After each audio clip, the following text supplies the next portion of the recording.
আসসালামু আলাইকুম দর্শক, আজকে আপনাদের ব্রয়লারের কিছু বিষয় আপনার সাথে আলোচনা করব। যে অনেকে মনে করেন যে ব্রয়লারে প্রচুর পরিমাণ টাকা, কিন্তু আসলে এমনটা না। এই যে খাদ্যগুলা দেখতেছেন, এক একটা খাদ্যর বস্তার দাম কিন্তু অনেক টাকা, ঠিক আছে? এক একটা বস্তা কতগুলা খাবার আছে এখানে দেখেন, হ্যাঁ, 2 4 6 8টা।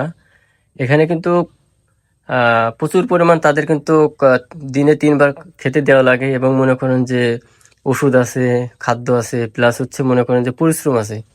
তো একটা মানুষের যদি প্রত্যেক দিন 800 900 টাকা যদি খরচ থাকে, তাহলে বুঝতে পারছেন যে কত টাকা খরচ হয়। আর এই মাছার যে একটা সুবিধা বলছিলাম গত ভিডিওতে, একটা সুবিধা যে এই যে যত মল আছে, মল গালায় যে নিচে পড়ে যায়। দুঃখজনক হচ্ছে যে এই বৃষ্টি হওয়ার কারণে এর ভিতরে বৃষ্টি ঢুকছে, তো মলগুলো হচ্ছে আপনার ওই যে হয়ে গেছে, পোকাতে পরিণত হয়ে গেছে এই যে বৃষ্টির পানি আসার কারণে। তাছাড়া ওই যে পাশ দিয়ে যদি আপনার বান্দাল দিয়ে দিত, তাহলে এইগুলো ড্রাই হয়ে থাকতো, মানে শক্ত, তাহলে কি হতো, কষ্টটা কম হতো, তাহলে ইজিলি এটা পরিষ্কার করতে পারতো। কিন্তু এই যে আপনার পানি ঢোকার পরে জিনিসগুলো দেখুন অনেক তরল হয়ে গেছে, তরল হওয়ার কারণে আপনার পোকাতে পরিণত হয়েছে। এতে কি হবে, আপনার পরিষ্কার করাটা কষ্টকর হবে। এই যে এই অবস্থা দেখেই মনে করেন যে আপনার কাছে একটা এই যে পোকা, হ্যাঁ, যেহেতু যেখানে মল থাকে সেখানে কিন্তু পোকায় পরিণত হয়, এটা আপনার সবাই জানেন। এই জন্য আপনাকে অবশ্যই এই জাতীয় মাছার সিস্টেম করতে হলে চারিপাশ দিয়ে আপনাকে বান্দাল দিতে হবে। তা না হলে কিন্তু পানি আসলে সেখানে কিন্তু পোকায় পরিণত হবে, তখন আপনি এটা পরিষ্কার করা খুব কষ্টকর হবে। আর পরিষ্কার যদি না করেন তাহলে কিন্তু আপনার প্রচুর পরিমাণ কিন্তু এই যে স্মেল হবে, হ্যাঁ, এই স্মেল মারবে।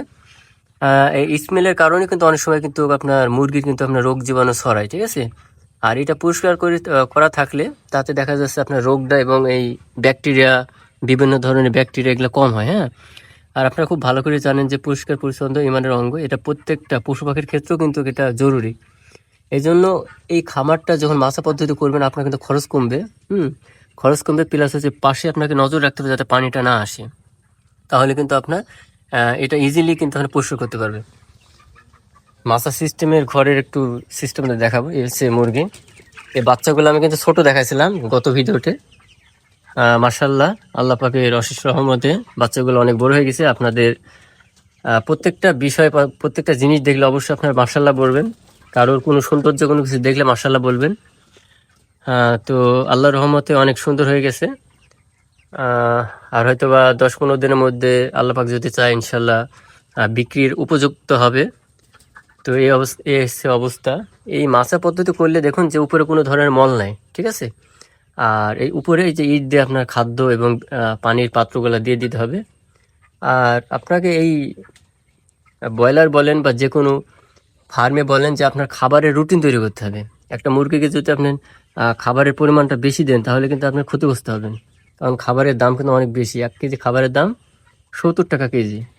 কারণ আপনি যদি যত খাতে দেবেন, ওরা কিন্তু ততই খাবে এবং নষ্ট করবে। আপনাকে একটা খাবার কন্টিনিউটি থাকবে, সেই অনুযায়ী কিন্তু খাবারটা দিতে হবে, তাহলে কিন্তু আপনি লাভবান হতে পারবেন। আর অবশ্যই এই যে মেডিসিনের যে ডোজটা, এই ডোজটা আপনাকে টাইম মেনটেন করে করতে হবে। ডোজ যদি আপনি ঠিকঠাকভাবে না করেন, তাহলে কিন্তু আপনি ক্ষতিগ্রস্ত হবেন। আপনাকে শুরুটা যেহেতু আপনার ওই যে করতে হবে, আপনার বোর্ডিং, এই বোর্ডিংটাও কিন্তু আপনার অনেক জরুরি। বোর্ডিংয়ের বিষয়ে যদি আপনার কারোর অজানা থাকে আমাকে বলবেন, আমি বোর্ডিংয়ের বিষয়ে একটা ভিডিও করে দেবো। বোর্ডিংটা বাচ্চার জন্য খুবই জরুরি। বোর্ডিংয়ের কারণে কিন্তু অনেক সময় বাচ্চা অনেক মারা যায়, যদি অতিরিক্ত হিট হয়ে যায়, এবং হিট যদি কম হয়, এ কারণেও বাচ্চা মারা যায়। বোর্ডিংটা আপনার সব থেকে অটো একটা সার্কিট ব্রেকার আছে, সেটা হলে খুব ভালো হয়। তো এখন আসলে ওইটা অনেকে করে না। তো সব থেকে বড় কথা হচ্ছে যে আপনারা ব্রয়লার যদি এভাবে পুষেন, তাতে কি হবে, আপনার এই যে আহ, মেঝেতে করলে, ফ্লোরে করলে যে আপনার গুইরি এক্সট্রা যে আপনার তুষ কিনতে হবে, তুষের যে খরচটা এটা বেঁচে যাবে, ঠিক আছে? এবং আপনার খরচ বেঁচে যাবে, প্লাস হচ্ছে আপনার ওই তুষগুলা কিন্তু আপনার ঝাড়তে হবে, হ্যাঁ। তুষগুলা ঝাড়া লাগবে, ওইটাকে ওই মলগুলা আলাদা করা লাগবে, ডিভাইড করতে হবে, তাহলে কি আপনার কষ্টটা বেশি। এই জন্যে মাছা পদ্ধতি করলে আপনার সব থেকে বেশি ফায়দা যে আপনার এই মলের যে টেনশনটা, এটা আপনার করা লাগবে না।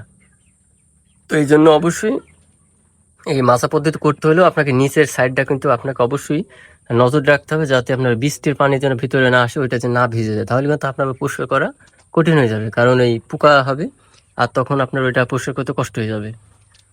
তো সব থেকে বড় কথা হচ্ছে যে খাদ্য খেতে দিতে হবে এবং প্রত্যেকটা মুরগির দিকে নজর রাখতে হবে, যে কে কোন অবস্থায় আছে, কে অসুস্থ আছে কিনা, ট্রিটমেন্ট নিতে হবে, ঠিক আছে। তো সব থেকে বড় কথা হচ্ছে যে খাবারটা পানিটা টাইম মতো দিতে হবে।